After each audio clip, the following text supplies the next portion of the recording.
nuestro invitado muy especial. Se trata del pastor Héctor Arias y con él vamos a llegar quizás a lo más profundo del corazón de un pastor. ¿Por qué? Porque el pastor también necesita de un pastor.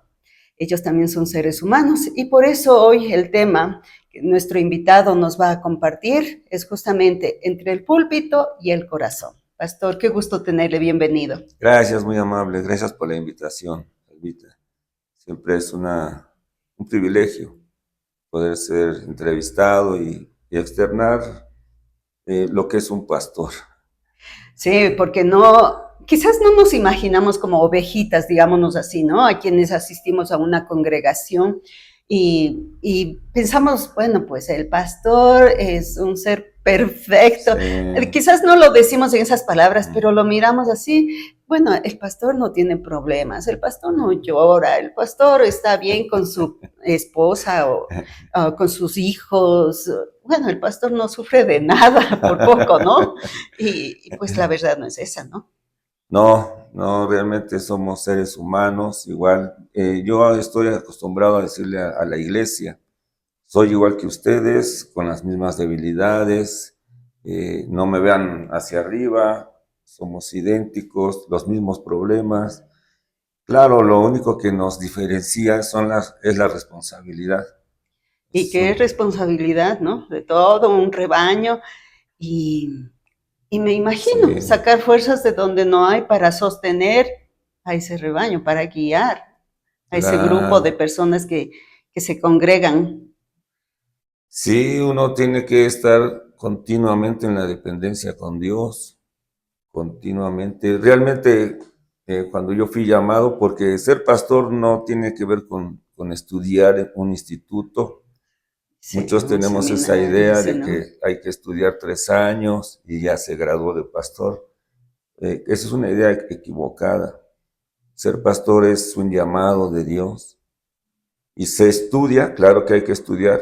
Se estudia porque usted es pastor, no se estudia para ser pastor, son cosas diferentes. Ya, en el Entonces, camino hay que seguir preparándose, toda la preparando. vida, Ujú. toda la vida.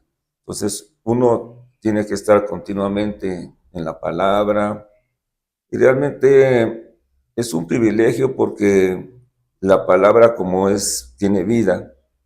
Esa palabra, antes de preparar un sermón, antes de dar un mensaje, siempre la palabra lo primero que toca es el corazón del pastor.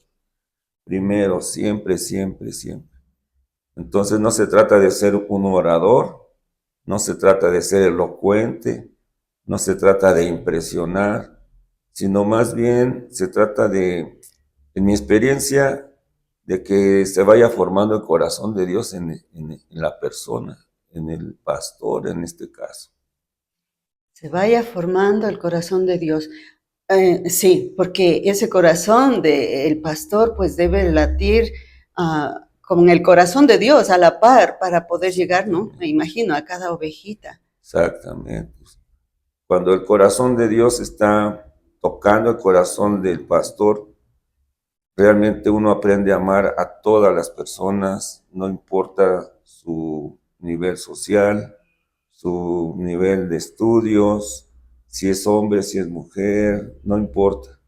No importa si le llama a medianoche, a la madrugada, pastor, necesito Sí, esto, me pasa esto, en feriado, en fin de semana. uno tiene que conocer las direcciones de las ovejas, los funerales, los hospitales, las terminales de buses, de taxis, uno sale a toda hora, eh, si uno no tiene vehículo, hasta caminando.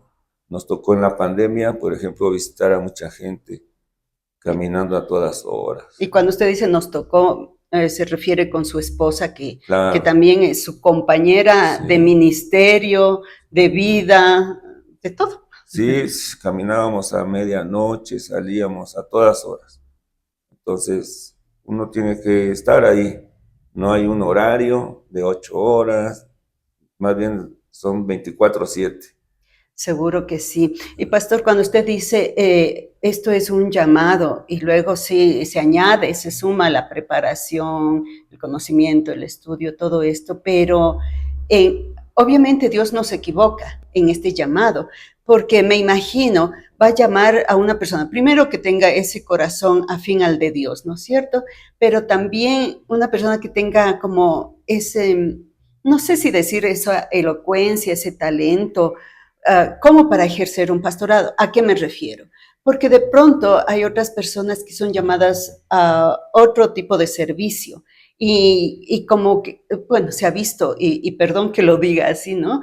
En algún servicio, en algún lugar en donde es,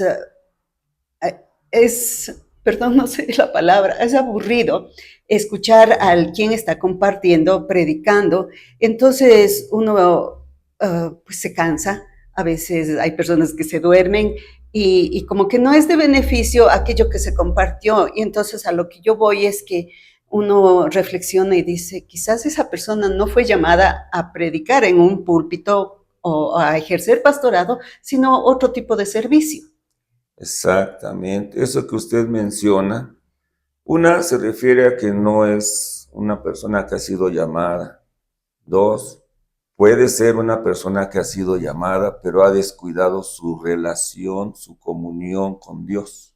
Mm. Entonces, uno tiene que estar continuamente en esa permanencia, en esa búsqueda, porque realmente subirse a un púlpito, además de que conlleva toda la responsabilidad de transmitir la palabra de Dios, antes de eso el pastor tiene que estar en la presencia de Dios. Cuando no es así, es cuando se torna aburrido, cuando se torna solamente en un sermón, porque se descuidó esa comunión, se descuidó esa relación.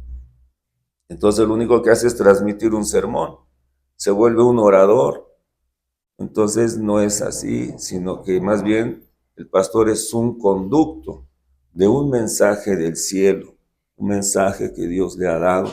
Y es ahí cuando Dios toca los corazones, restaura las vidas, fortalece la fe, porque es Dios mismo. Solo el pastor es un conducto.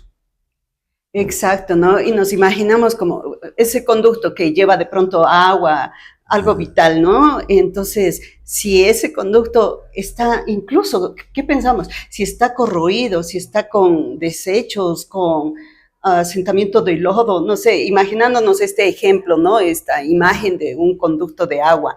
En Yeah. lugar de llevar esa agua transparente de vida, ¿qué tal si ese conducto está manchado por X razón, que puede darse y que se ha dado, hemos visto, ¿no? Lamentablemente. Sí, entonces en la oración y obviamente con la sangre de Cristo que está vigente todavía, limpia esos conductos, sana las heridas del pastor en este caso, porque, repito, pues también somos humanos, también A eso tenemos volvemos. debilidades, cometemos errores, no somos perfectos. Entonces, bueno, le comento algo. A mí no me gusta que Cuéntenos. me digan pastor. Ya, Ya entonces, partiendo desde ahí, entonces, ¿cómo le decimos? hermano Héctor, ¿Ya? porque siempre culturalmente las personas tratan o ven al pastor hacia arriba como un héroe, como Sí, aquel que no tiene pecados, como aquel que es perfecto. Y no es así, no es así. claro. Claro. Y viene a mí aquel pasaje bíblico, ¿no? De David, que dice, examíname, oh Dios. Exacto. Entonces, yo ya me lo imagino a usted y cuántas personas que ejercen un pastorado, ¿no? Antes de poder llevar un mensaje, decir, examíname, Dios, y aquello que ni yo veo, pues Sí. Señor, tú sí ves, y que yo vaya con siendo ese canal limpio, efectivo para transmitir lo Sí. que tú quieres que esa persona, ese grupo, esa familia, pues pueda Ujú. escuchar, ¿no? El ejemplo del rey David es un buen ejemplo. David, un hombre conforme al corazón de Dios. Yo creo que el llamado de un hombre a servir a Dios es precisamente ese, que se forme el corazón de Dios, en esa persona. Y por ejemplo, en mi experiencia, creo que Dios nos llama y en base a ese llamado tenemos que darlo todo, al igual que Jesús, sin esperar nada a cambio, un amor incondicional, esperando ser decepcionados, defraudados, traicionados. La misma vida de Jesús, su ministerio terrenal, creo que es el vivo ejemplo de la vida de un pastor. Qué tremenda la situación, porque viene a mi mente que el pastor tiene esta responsabilidad, como usted mencionaba, 24/7, pero ¿y qué tal de quienes le rodean? Su esposa en este caso, los hijos, porque no siempre ellos van a comprender, No, bueno, no sé su caso, pero de otras personas no siempre van a entender. Ejemplo, los hijos todavía pequeños o adolescentes de pronto que digan, oye, ¿por qué este fin de semana no podemos ir de paseo si papá tiene que estar quizás en consejería, quizás preparando el mensaje, quizás atendiendo asuntos propios de la congregación y cosas así? Entonces, si uno se entrega totalmente a la iglesia, 100%. Yo pasé esa experiencia. Hasta que los hijos nos dicen, veme como una oveja. porque quieren que le tenga atención como...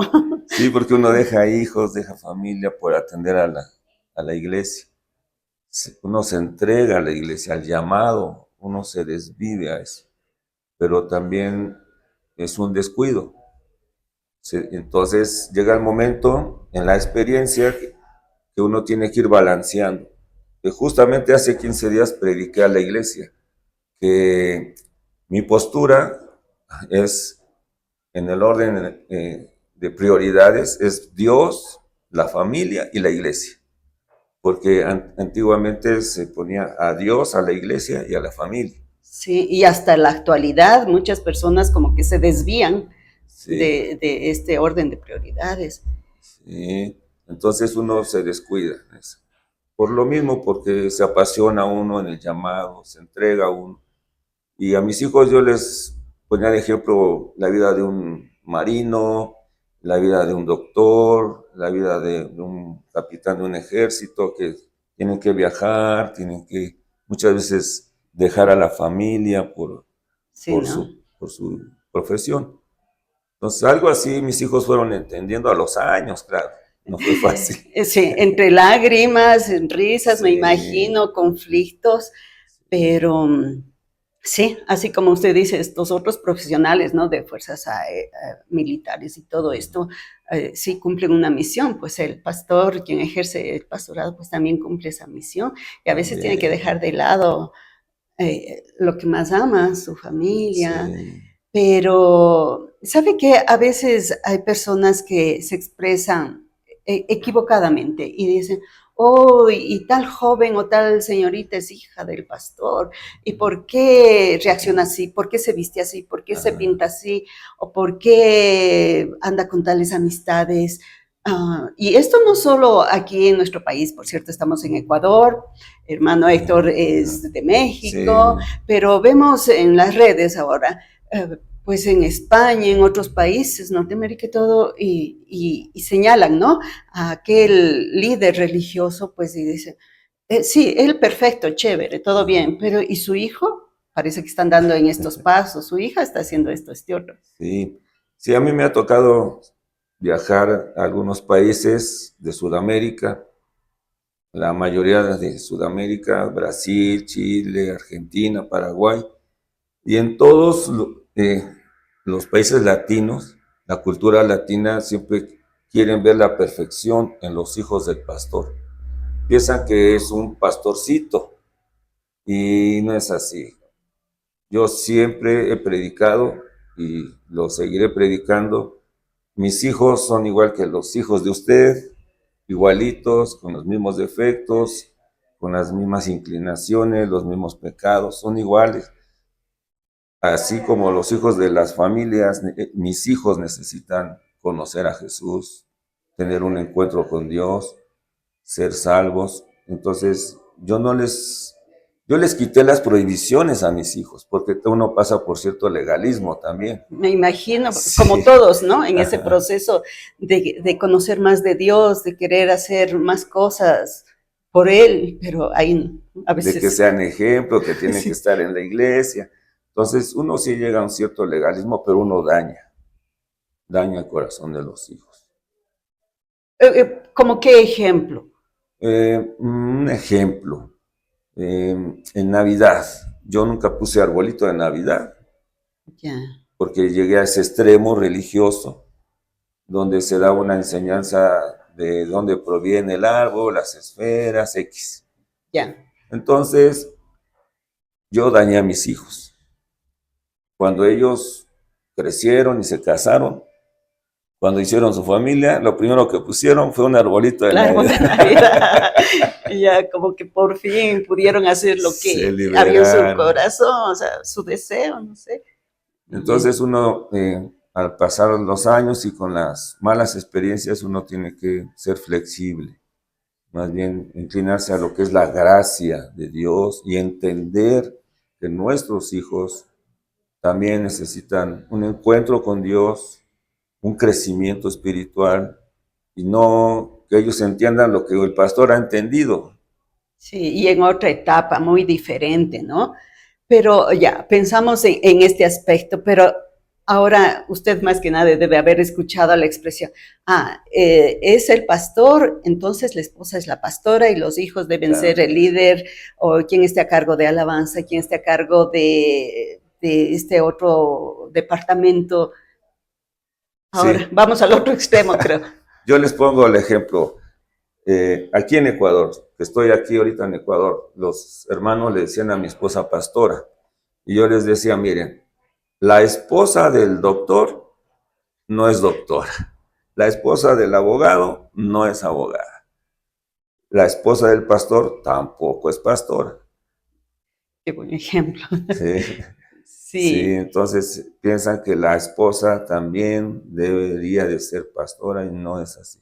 y lo peor en esto es que se le exige a la Lo esposa del mismo. pastor que también debe estar ahí en todas las reuniones, que también debe estar guiando, Sí, aconsejando, que de pronto no son cosas que están en su corazón, que Dios tiene claro, otro tipo de llamado para ella, para sí. los hijos del pastor, y Justo sí, ahorita mi esposa está en México ayudando a mi hija que acaba de tener un bebé, somos abuelitos, y justamente la iglesia quiere que la esposa esté con el pastor, pero también tenemos una familia que atender, tenemos prioridades.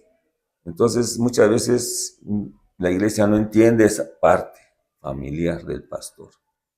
muy cierto, y a veces puede ser criticada, Sí. malentendida, pero Pero sí, estas son, como usted dijo hace un instante, pues las prioridades, la familia. Ujú.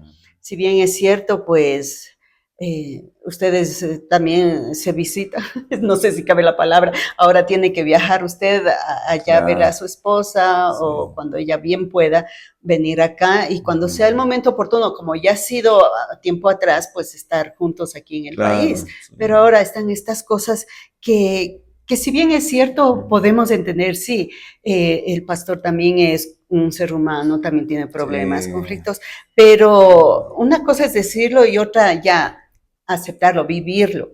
Entonces, ahí es cuando vemos, como usted nos contaba también, pues que allá su esposita tiene una mamá que está enferma, claro, tiene un nietito que recién ha nacido, una niña sí. es, ¿no? ¿La nieta o nieto? Es un nieto, Varoncito y sí, ya. Entonces, mire, estos otros aspectos que también fortalecen la familia, que también se claro, necesita mantener estos lazos sí. familiares aún Y en la uno también se distancia. enferma. Le cuento, hace el diciembre pasado estuve aquí mismo en Ecuador, me operaron. Mm. Entonces, uno se es humano, en toda la iglesia como que empezó a entender que yo soy humano. Ya. Sí, Sí, que también le estuve duele hospitalizado casi todo diciembre. Entonces, bastante tiempo. Entonces la iglesia ahí como que reacciona y empiezan a ver que uno también es humano y que necesita ser atendido, X. Entonces, muchas veces eso ayuda para que la iglesia entienda que somos iguales, pues, igual que toda la gente, iguales, igualitos. Sin duda alguna, pero aquí también qué bueno es que nos ayuda a ampliar nuestra visión de las funciones de quien ejerce un pastorado, porque si en este caso usted estuvo enfermo y bastante tiempo, eh, tener otras personas que, como fue con Ah, Moisés, le claro, levanten los brazos, ¿no? sí, necesario, también eso. Pero ¿a quién acude el pastor cuando también tiene sus conflictos, también está su corazón triste, dolido? Realmente creo que hay algo que todos los pastores necesitamos y que es muy difícil de encontrar, un amigo. ¿Y ese amigo tiene que ser también otro pastor o no necesariamente? No necesariamente, pero sí alguien que le entienda. Que compartan la fe sobre todo. Sí, eso sí, en la fe sí. El pastor que yo estuve con él en los últimos días de su vida y él me dijo, a mí me hizo falta un amigo. Qué duro. Muchas veces el pastor no tiene con quién conversar, con quién descargarse. Es algo que a mí me impactó. Y ahora que yo Seguro. estoy sirviendo como pastor, entiendo a mi pastor que ya murió. Y sí, realmente uno necesita un amigo, claro, de fe, que compartan la fe, pero alguien que no lo traicione, que lo entienda, que lo Sí, comprenda en sus debilidades, en sus errores. sí, alguien maduro espiritualmente sobre todo, porque hay cosas tan íntimas que siendo cualquier oveja, o sea, es complicado compartir algo muy personal con otra persona, valga la redundancia en esto, pero más aún de alguien que está en un liderazgo, alguien que ejerce el pastorado, o sea, saber en quién poder confiar y, como usted dice, descargar, Sí, poderle decir cosas que quizás a nadie se dicen, hasta a veces ni a la pareja, pero de pronto un amigo que también busque de Dios para que le pueda sostener. claro, sí. Eso es algo que creo que a los pastores nos hace mucha falta, tener un amigo, eso. Y en los pastores que yo conozco aquí en Ecuador, yo no he visto a alguien que tenga un amigo. Y Mm. sí hemos tenido reuniones, tomamos café y todo, pero ahí termina todo, o sea, una convivencia social, bonito, claro, se fortalece uno, pero alguien en quien confiar, con quien platicar, creo que es algo que necesitamos.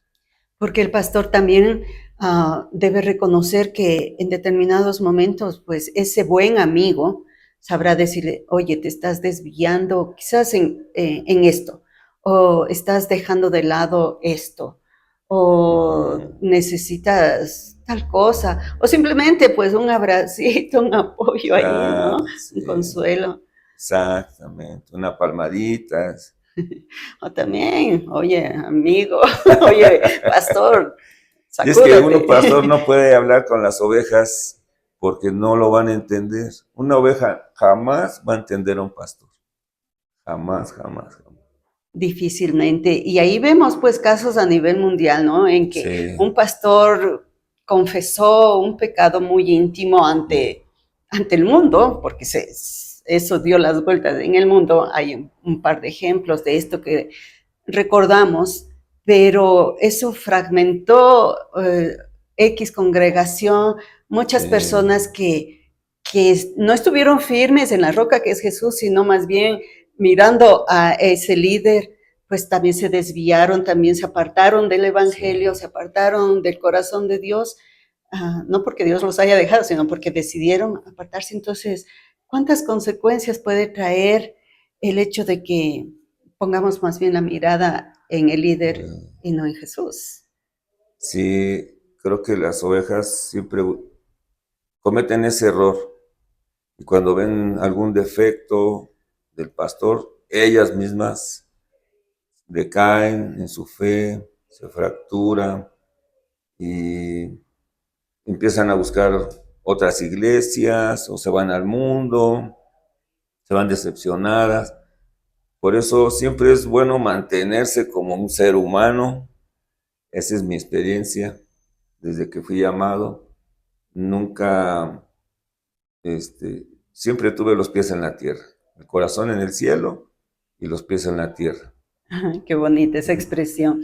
Y sí, como usted pues nos hizo reflexionar en que prefiere que se le llame hermano, Sí. y yo me imagino, pues así es la familia, ¿no? La familia que Igual, tenemos terrenal, o sea, somos hermanos, igual, hijos sí. de un mismo padre, pero ni el uno está más, ni el uno está menos, sino que... Tenemos diferentes funciones, Exacto. responsabilidades solamente, pero nuestra humanidad es la misma.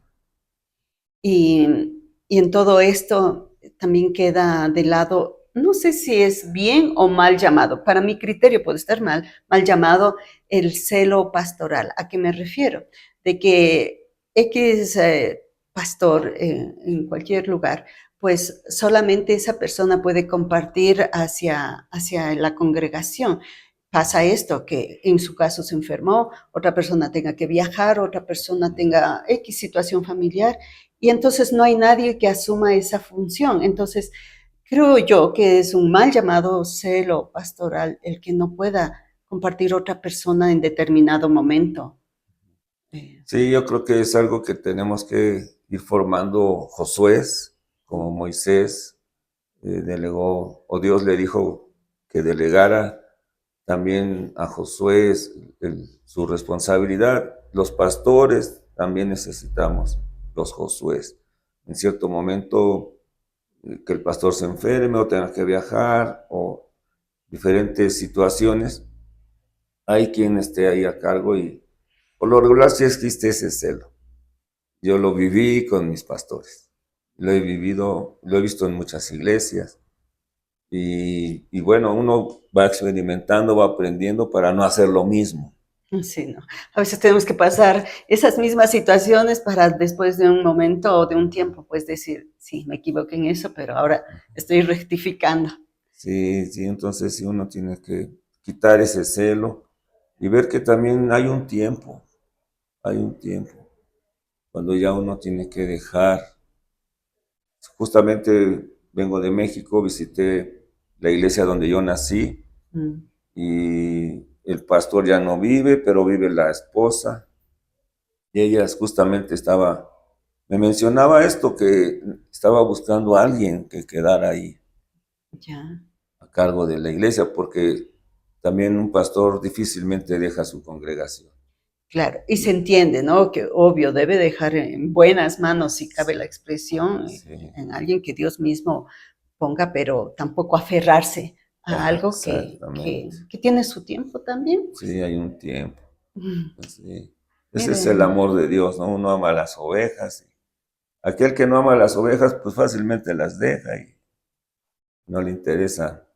Pero cuando alguien ama a la congregación, busca a alguien que le ame de la misma manera, o más. o más, sí. Sí. Bueno, pastor, Sí, realmente sería lindo poder conversar mucho más. Sin embargo, pues creo que hemos abordado lo que hay en gran parte en el corazón de ese pastor que también es ser humano, también tiene familia, también tiene circunstancias adversas en la vida, pero gracias más bien por haber abierto su corazón en este gracias, hermana. podcast. Y bueno, nos despedimos siempre con la pregunta, fuera del cuadro. ¿Nos quedamos hoy dentro del cuadro o salimos del cuadro? Entendiéndose, sí, que a veces no es malo quedarse en el cuadro, tampoco salir del cuadro, pero con esto que hemos conversado, de que el pastor también tiene un corazón, entonces usted se queda en el cuadro o sale del cuadro. O sea, no entiendo cómo quedarme en el cuadro. Y ya, o sea, como hablamos hoy, ¿no? Entre el púlpito y el corazón, Ya. entonces No, pues me quedo. se queda en el púlpito, Me quedo. pero abre su corazón y Abro sale, mi corazón. y sale del Realmente el púlpito. púlpito es una trinchera